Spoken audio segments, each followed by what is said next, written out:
L'égrégore, là, peut-être que bon, je vais expliquer à ma manière de façon très simple.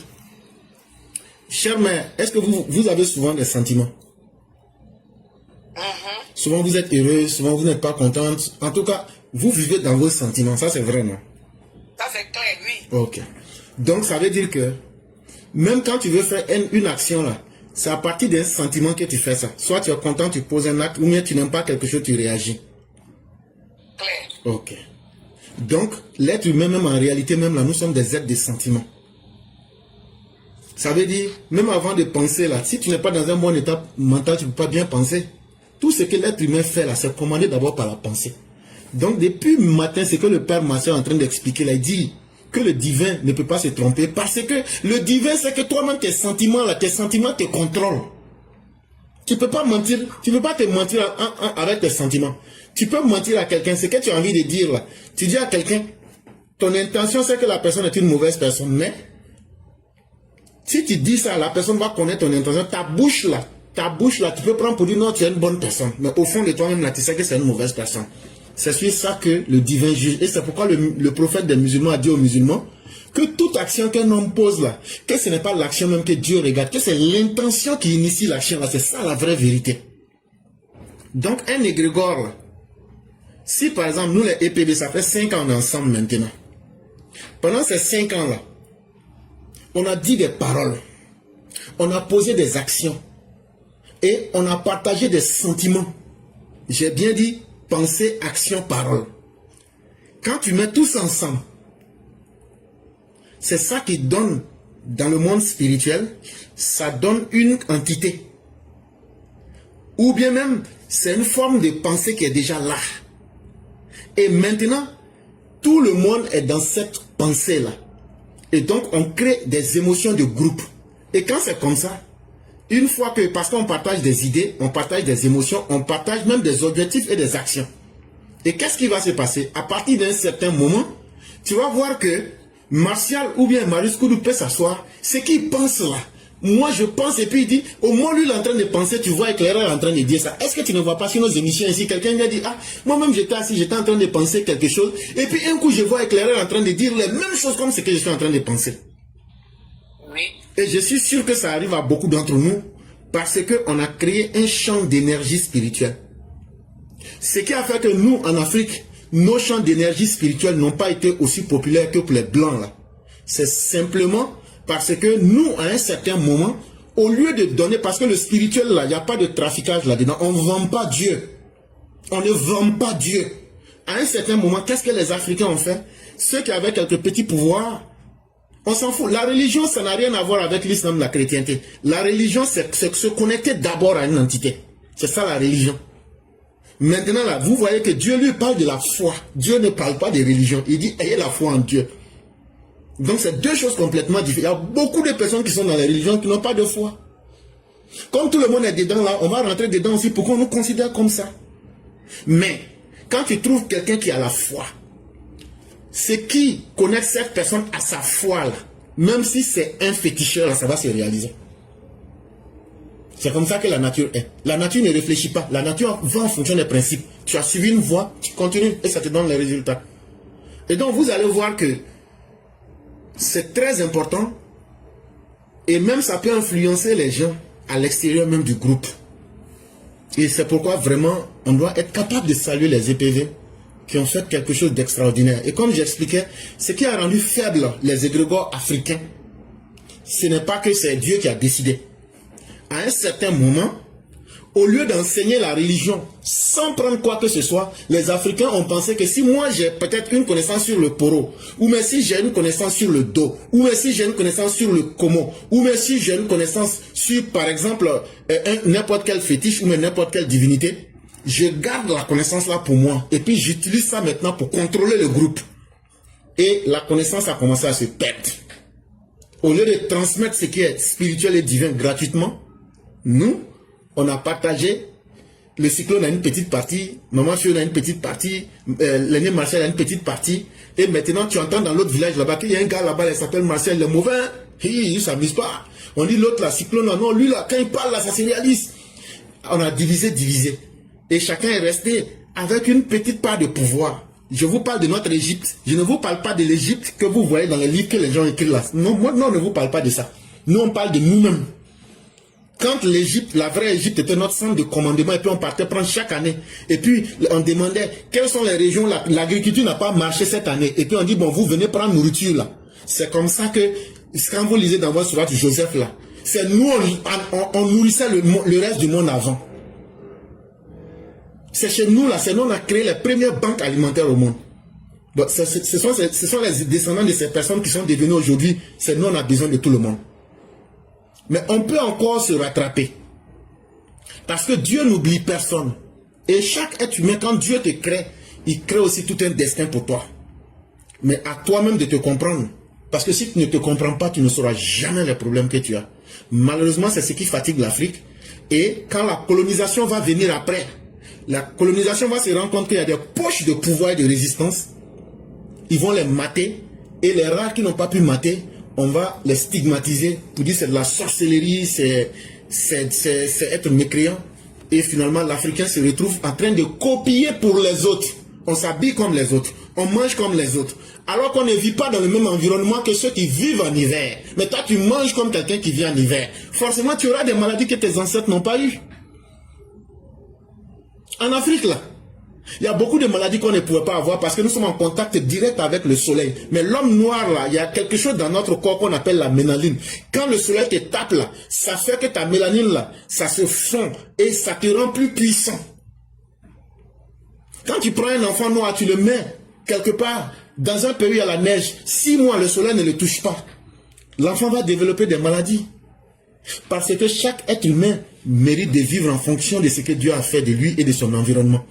Malheureusement, nous les Noirs, à un certain moment, on s'est déconnecté de nous-mêmes. On ne fonctionne plus avec nos propres égrégores.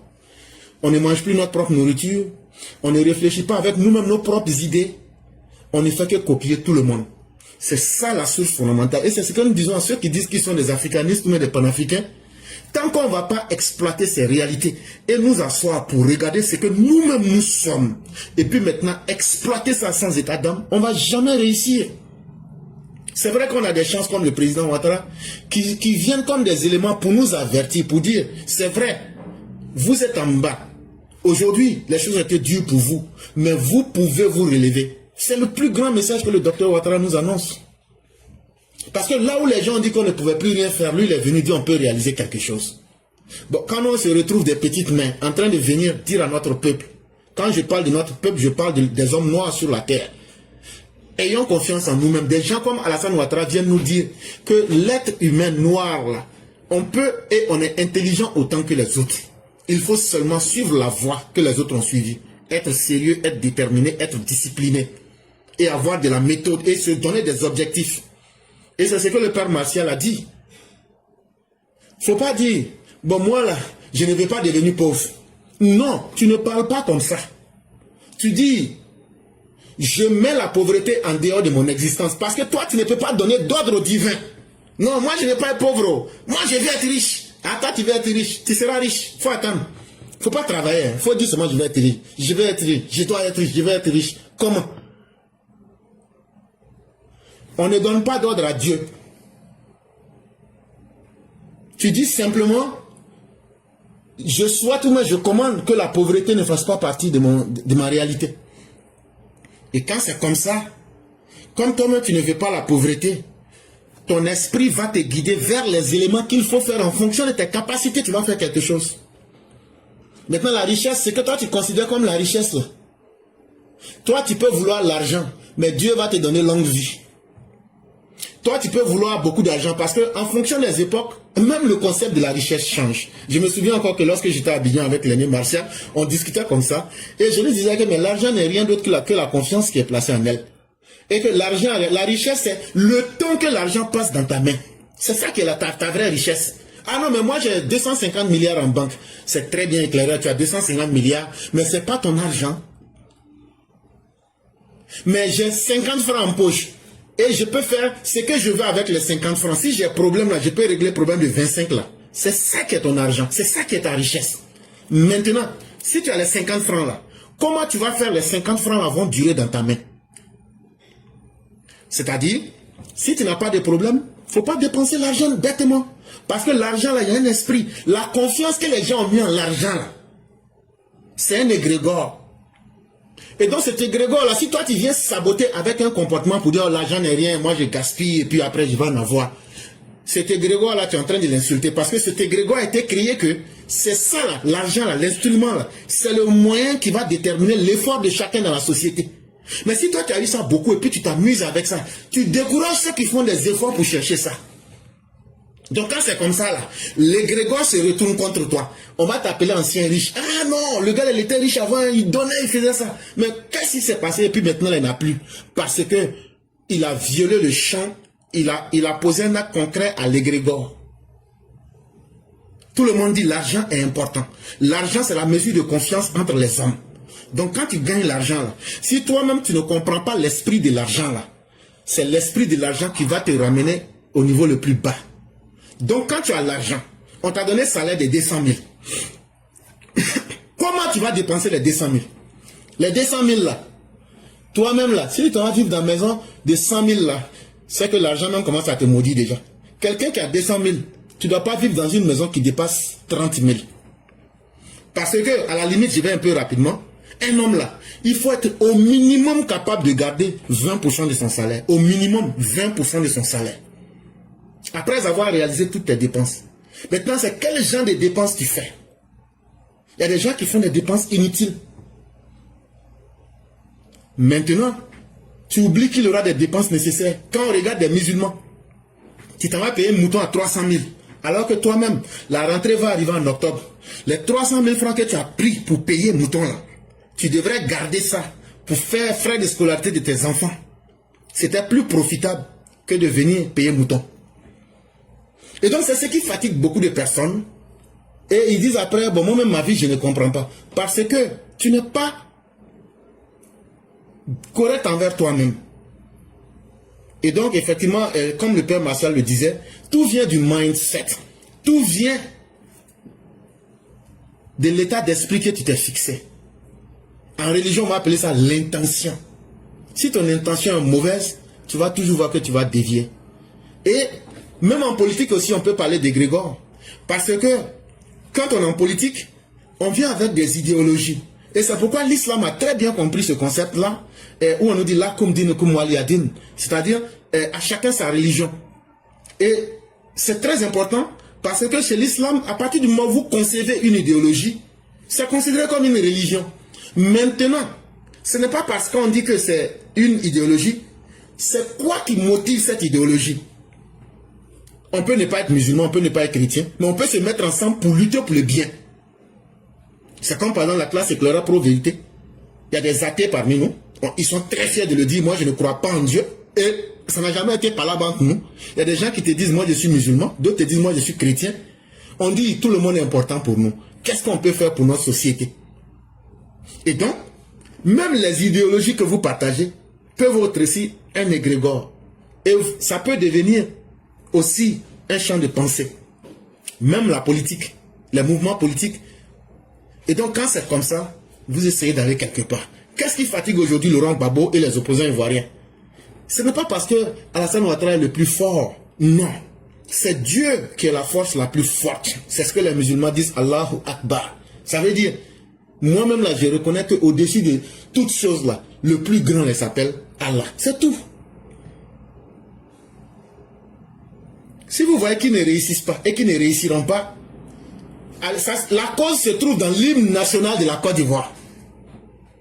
Et tout le monde peut chanter l'hymne national de la Côte d'Ivoire. Salut, ô terre d'espérance promise à l'humanité. Ça veut dire, qui salue la terre qui est promise à l'humanité? Qui salue? Salut, ô terre d'hospitalité promise à l'humanité. C'est les gens qui quittent dehors pour venir avant de rentrer et vous saluent, vous disent bonjour, nous on arrive. Parce que votre terre là, c'est une terre d'hospitalité. Quand quelqu'un arrive ici là, il doit trouver la raison de son existence. C'est nos grands-parents, nos ancêtres là. Ceux qui ont écrit l'hymne national là, c'est pas eux-mêmes qui se sont levés pour écrire, c'est nous tous là, nos arrière-parents qui leur ont dit écrivez puis vous allez nous envoyer. Donc on est tous connectés à ça. Tu veux ou tu veux pas. Si tu es né en 1960, tu vas naître en 2800 là-bas. Là. Tu es dedans. Tant qu'on ne change pas l'hymne national là, on va toujours être une terre d'hospitalité. Maintenant, à partir du moment où on parle de terre d'hospitalité, promise à l'humanité, ça veut dire nos ancêtres disent, nous-mêmes on reconnaît que cette terre-là, tout le monde est quitté quelque part pour venir. Donc là, nous on doit être un exemple pour permettre à tout être humain qui veut vivre dignement de venir et puis va chercher son destin ici. Donc on ne doit pas combattre quelqu'un sur ce qu'il est. Malheureusement, regardez très bien, chaque fois que la Côte d'Ivoire doit connaître des grands malheurs, les dirigeants qui sont là sont des gens qui font la promotion de la division. Et la Côte d'Ivoire connaît des cycles de violence presque chaque 15 ans. Mais quand on a des dirigeants qui viennent, dès qu'ils changent de langage, vous voyez que tout s'apaise. Vous pensez que les gens n'ont pas envie d'attaquer Ouattara? Vous pensez que les attaques qui se sont réalisées entre 2011 jusqu'à 2013, il y a eu plus de 142 attaques, 6 coups d'État, avec 4 attaques djihadistes. Vous pensez que c'est l'intelligence de Ouattara qui a bloqué? C'est la force. C'est l'égrégore des Ivoiriens. Parce qu'aujourd'hui, il y a une majorité d'Ivoiriens qui disent nous préférons faire confiance à la Côte d'Ivoire d'aujourd'hui, où on veut que chacun vive en paix. Et donc là, ces gens-là aujourd'hui se disent nous on ne veut plus de violence, nous on ne veut plus de guerre, nous on ne veut plus de violence. Ce cri-là aussi monte à Dieu. Et comme c'est une intention qui est pure de dire nous ne voulons pas détruire des vies, c'est ça qui protège ce gouvernement-là aussi. Mais si c'était un gouvernement qui favorisait la division là, vous allez voir, il y a un autre type d'Ivoirien qui allait naître, qui allait créer les ingrédients du chaos, comme les blés goudés, comme tout ce que vous aviez vu pendant la guerre. Et donc il faut que les Ivoiriens fassent beaucoup attention. Et c'est ce que les gens qui sont de la CEDEAO, il faut dire aux gens que la mission de la CEDEAO qui est venue là, ils ne se sont pas levés comme ça pour venir se promener en Côte d'Ivoire. Hein. Hey, moi là, vous savez, moi je n'aime pas mentir. Moi je dis les choses et puis on passe en même temps. C'est un piège qu'on a fait contre les opposants. Si vous êtes là, écoutez-moi très bien. Je vais vous dire ça direct et puis on va passer. C'est un piège qu'on a mis contre vous. C'est nous on est impliqués. C'est nous on a dit de venir. Lui est venu. L'ONU est venu. On dit vous qui êtes nos voisins là. Venez aussi, vous allez constater. Venez, vous allez écouter chacun. Et quand c'est comme ça là, après ils vont faire leur rapport. Et donc, est-ce que celui qui a quelque chose à cacher peut appeler le monde extérieur à venir voir ce qu'il fait? Et donc aujourd'hui là, quel que soit ce qui va se passer, le monde entier a compris la réalité aujourd'hui en Côte d'Ivoire. Tout ce que nous demandons aux Ivoiriens, c'est d'être sereins. Tant que l'intention des dirigeants est une bonne intention, tant qu'ils veulent travailler pour vous, et tant qu'ils n'ont pas divisé le peuple, vous le peuple, faites confiance en vos dirigeants. Souvent, il y a des petits détails sur lesquels on ne s'entend pas, comme notre cousin qui a été arrêté. Mais ça, c'est des petits problèmes qu'on va régler. Voilà, on va régler ça entre nous. Ne vous inquiétez même pas. On va régler ça. Nous, en Soumet, on a déjà touché quelques personnes. On va régler ce problème-là. Mais c'est qu'on vous demande, ne rentrez pas et ne suivez pas les mauvaises personnes. Parce que l'aîné Marcel a dit quelque chose. Il ne prend pas le temps. Il est très profond, ce monsieur-là. Les gens ne comprennent pas. Mais moi, là, quand je viens là, moi, j'explique un peu. Moi, je comprends. Il a dit que, de suite là, que même dans les familles ou bien dans les parents ont un impact profond sur les enfants. Effectivement, ça encore, c'est une vérité. Je vais vous donner un exemple. Notre frère Youssouf, dit Yul qui est avec nous ici. On a le frère Doumia Mamadou qui sont là. Et puis il y a Éclaireur qui est là. Maintenant, Éclaireur est un père de famille. Doumia Youssouf est un père de famille. Yul est un père de famille. Maintenant, moi, je me marie à une femme. Quand je me marie là, je suis un père irresponsable. Je ne fais que dire des mauvaises choses. Pour finir, quand les enfants ont grandi, les enfants ont trouvé que vraiment l'environnement n'est pas bon. Donc les enfants même là, eux-mêmes là, ils se sont cherchés. Ils sont devenus des bandits, des voleurs. Mais ce que j'oublie là, c'est qu'à partir des choix que moi j'ai fait là, quand on vous dit dans la Bible que un péché va jusqu'à 7e génération là, c'est ça que je suis en train de vous expliquer. Le choix d'avoir été un père irresponsable là, ça fait que j'ai produit des enfants irresponsables. Ces enfants irresponsables vont poser des actes irresponsables.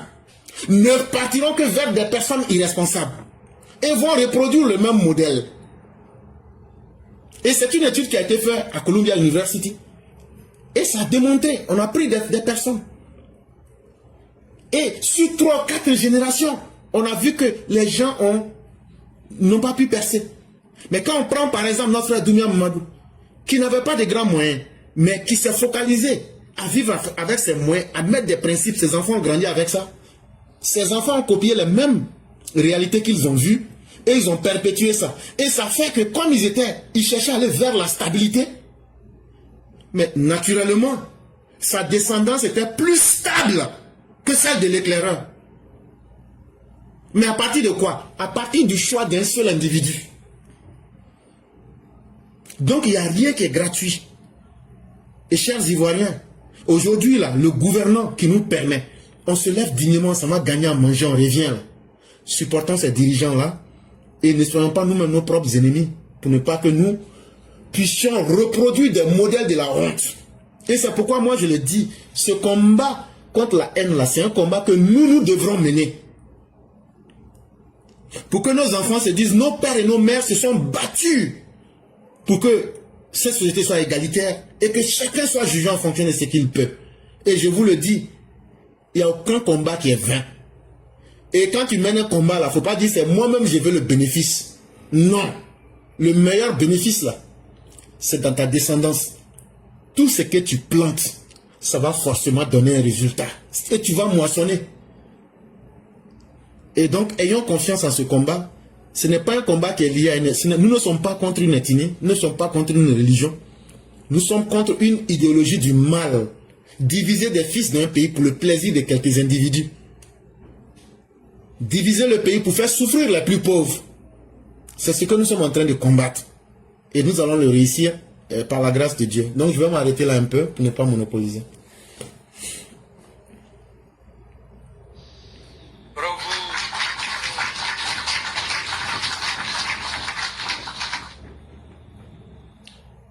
Oh là là là, je suis touché.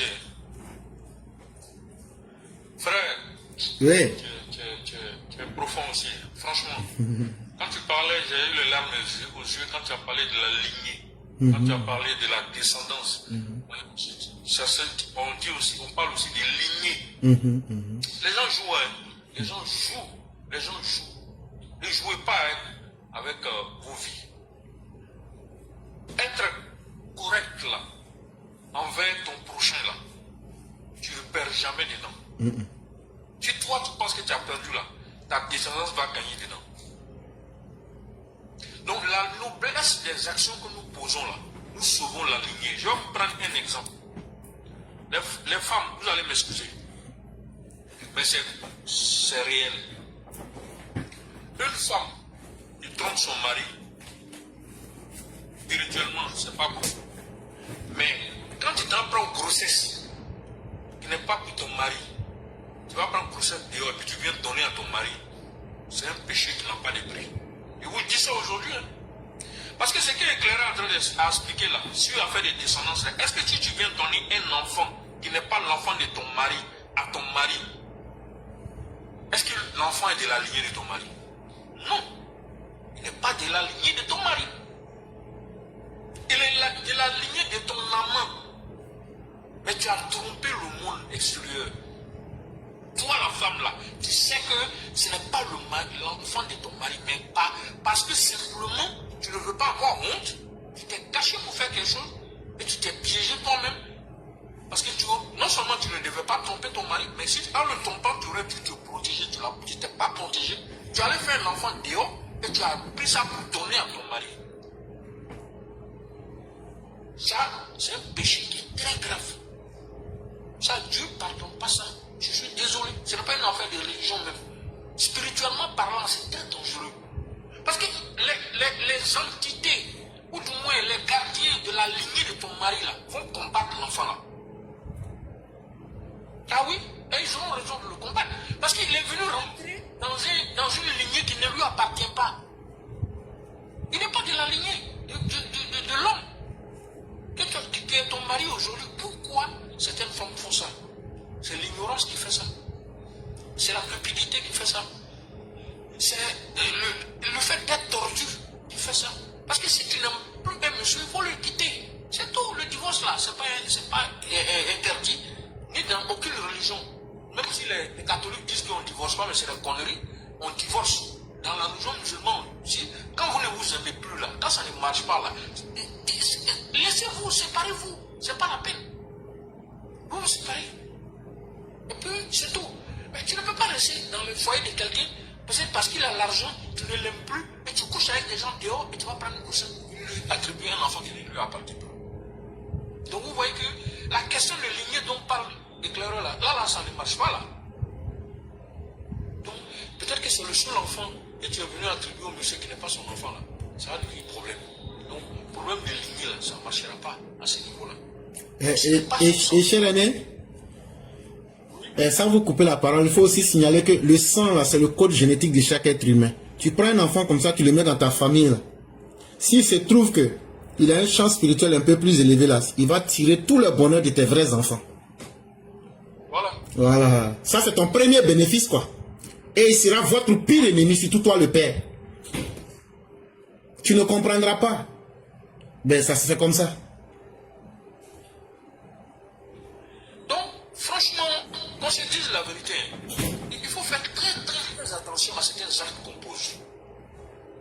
Parce que quand on parle de lignée aussi, il a tout dit, il y a le sang qui est dedans. Tu vois que la science dit, pourquoi quand on parle de sang, on regarde toujours du côté du père. Mais parce que spirituellement parlant, l'homme a un rôle qui joue. J'expliquais que, une fois, que l'homme, nous sommes électromagnétiques. L'homme est électrique, la femme est magnétique. Et c'est les deux ensemble qui forment la création. Donc chaque personne a un côté homme, femme et un côté homme. C'est pour ça que quand tu prends le cerveau est divisé en deux hémisphères. L'hémisphère gauche et l'hémisphère droit. L'hémisphère gauche contrôle le côté droit. L'hémisphère droit contrôle le côté gauche de l'homme. Le cerveau gauche là, c'est le cerveau reptilien, c'est le cerveau, comment on appelle ça même, le cerveau, l'intellect. Le cerveau droit, lui, c'est lui qui contrôle le côté gauche, mais c'est le côté femme, c'est le côté qui est rattaché à Dieu, à la divinité. C'est le côté qui est rattaché généralement au subconscient. Même les musiques que nous écoutons là, certaines musiques, je vous dis, évitez d'écouter les albums. La fréquence que les gens utilisent là-bas, là, ça tue votre cerveau droit. C'est-à-dire que votre côté divin là, on tue ça.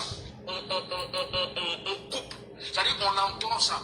Et c'est votre côté intellectuel là que les gens vont exciter. Et pourquoi ils font ça? Pour vous amener à consommer les produits qu'eux ils vont continuer, donc ils vont produire. C'est dangereux hein, ce qu'ils sont en train d'écouter là. En fait, quand je dis c'est dangereux, je veux dire que les gens nous manipulent comme vous ne pouvez pas vous imaginer. C'est pour ça qu'il ne faut pas écouter tout sur les musiques. Vous remarquez, il y a certaines musiques qui sont dans le monde occidental, quand vous les écoutez, vous êtes pris, c'est une transe. C'est-à-dire que ces musiques-là vous poussent à faire des bêtises. Parce que les vibrations que ces musiques-là émettent, ces vibrations vont toucher certains aspects de votre personnalité qui vont vous amener à poser des actes que vous ne voulez pas poser. Donc ces gens, il y a des musiques là, ça ne peut pas aller sans la drogue, par exemple. Et des drogues dures, quelquefois. Donc, il y a des fréquences vibratoires qu'il faut éviter d'écouter. Quand j'expliquais les choses ce matin, il m'est arrivé de vous parler de la 963 Hz comme fréquence vibratoire, qui est une fréquence très importante. Il y a une fréquence qui est directement liée à la divinité, c'est au niveau du chakra coronal, le chakra qui est au-dessus de la tête, ce qu'on appelle la frontanelle. Parce qu'en fait, des chakras, là, quand vous entendez souvent parler des chakras, l'éclaireur a parlé de 7 péchés. Quand on parle de 7 péchés sacrés, ou des péchés de 7 générations, tout ça là c'est lié, ce sont des centres de vibration que chacun de nous a sur son corps. Ils sont, bon, en tout cas on a regroupé autour de 7, sinon il peut y avoir plusieurs que ça, mais on regroupe autour généralement les gros points énergétiques là, c'est 7. Il y a au-dessus de la tête là, la frontanelle, il y a le front, il y a le cou, il y a au niveau de la poitrine, donc le cœur, il y a le nombril, et puis après, quand tu descends entre le sexe et puis l'anus, il y a un point qui est là, on appelle le chakra, c'est le chakra qui te permet de l'ancrage. tu comptes tout ça au total, ça fait 7. Quand on le dénombre, ces 7 points-là sont très importants. Et chaque centre énergétique a un niveau de vibration. Donc, quand vous écoutez certaines musiques-là, ça vient mélanger tout ça là. Quand tu poses certains actes-là, tu mélanges les vibrations de ces chakras. Quand tous ces chakras-là sont touchés, vibrent tellement bas, ça fait que c'est comme si tu as... Finalement, c'est des péchés pour toi. Parce que tu es en train de... Tu as bouché tous tes centres énergétiques qui peuvent te permettre d'être connecté à la divinité. Par tes actions, par tes paroles, et ainsi de suite. Les propos que nous tenons généralement sur la plateforme nous permettent de vibrer à un niveau vibratoire élevé pour la simple raison que nous ne parlons que de choses positives pour l'homme en général. L'homme, grand H, c'est-à-dire homme comme femme. Et nous parlons du bien-être social de nos concitoyens. Donc vous voyez qu'on vibre à un niveau vibratoire qui est vraiment élevé. Ce n'est pas au niveau du bas-ventre. On est au-delà du bas-ventre. Parce que si l'opposition vibre au niveau du bas-ventre, parce que eux, ils sont dans ce qui est grégaire. Du coup, cette histoire de sang a un... Parce qu'en fait, toute la vie se résume au niveau d'abord de la pensée, de l'imagination, de la pensée, et après la concrétisation. Avant de poser un acte là, tu penses d'abord. Donc tant que tu n'as pas pensé là, tu ne peux pas poser l'acte. Même si tu es assis au salon, que tu veux aller te coucher là, tu penses d'abord que je dois aller me coucher. Et puis maintenant, ta tête là donne l'ordre à ton corps qui donne l'ordre, ainsi de suite, jusqu'à ce que tu te lèves et que tu ailles te coucher. Donc vous voyez que la pensée est très importante dans tout ce que nous posons comme acte. Donc quand tu as des pensées négatives, tu as des pensées qui ne sont pas en conformité avec les vibrations divines, du coup, tu vibres à un niveau très bas. Et quand tu vibres à un niveau très bas, tu ne peux pas construire quelque chose de potable et de constructif qui puisse perdurer dans le temps et dans l'espace pour tes concitoyens. Donc le fait que ce pays soit resté effectivement en paix durant tout ce temps depuis l'arrivée de Alassane Ouattara au pouvoir, c'est parce qu'Alassane Ouattara, il vibre à un niveau tel que il a amené la majorité de la population à se connecter à ces vibrations-là aussi avec lui. Pour la simple raison que aujourd'hui la majorité de la population a accepté d'être en paix par rapport au fait qu'on leur a donné l'espoir qu'ils peuvent devenir quelqu'un, ils peuvent réussir. Donc du coup les gens se disent, mais attends, si je peux avoir fait des projets, pourquoi je vais souhaiter que le pays se mélange? Donc du coup la majorité a de l'espoir. Le fait que les gens aient de l'espoir, ça les amène à penser la paix, à penser pour la paix, à choisir la paix, à éviter qu'il y ait la guerre en Côte d'Ivoire, à éviter que le pays soit agressé, à souhaiter que le pays soit plutôt protégé. Donc ça fait que finalement, le fait que la majorité pense à la paix, la majorité pense au développement, la majorité pense à l'épanouissement, la majorité pense à tout ce qui est positif pour lui, à son bonheur personnel, la somme des individus, c'est ça qui constitue le peuple. Donc si la majorité pense à la paix, à l'épanouissement et tout le reste, je suis désolé, toutes les actions que vous allez entreprendre ne marcheront pas. Donc du coup, cette majorité qui va, c'est un égrégore, encore une fois le terme revient, mais c'est justement un groupe, une certaine énergie qui a été créée, et c'est là-bas que le gouvernement va aller puiser pour concrétiser toutes les actions de sécurisation du pays. Ils auront l'intelligence nécessaire de recevoir les informations utiles. Ils iront chercher là où ils doivent chercher, parce que le subconscient du pays a été imprégné des idées positives de la plupart des concitoyens qui pensent positif, qui pensent paix, qui pensent réussite, qui pensent épanouissement. Ils vont permettre à ceux qui dirigent le pays d'avoir les informations nécessaires pour pouvoir justement mener les actions positives. Donc, c'est un cercle vertueux qui s'est créé entre les dirigeants et une majorité de la population. Et pour pouvoir casser ce cercle vertueux-là, c'est très complexe aujourd'hui. Parce que cet égrégore est en train de se renforcer au fur et à mesure. Donc, C'était juste ce que je voulais apporter comme petite contribution à ce que Éclairé a dit, et qu'il avait tellement bien dit. J'avais juste voulu apporter ma petite contribution, c'est juste ça.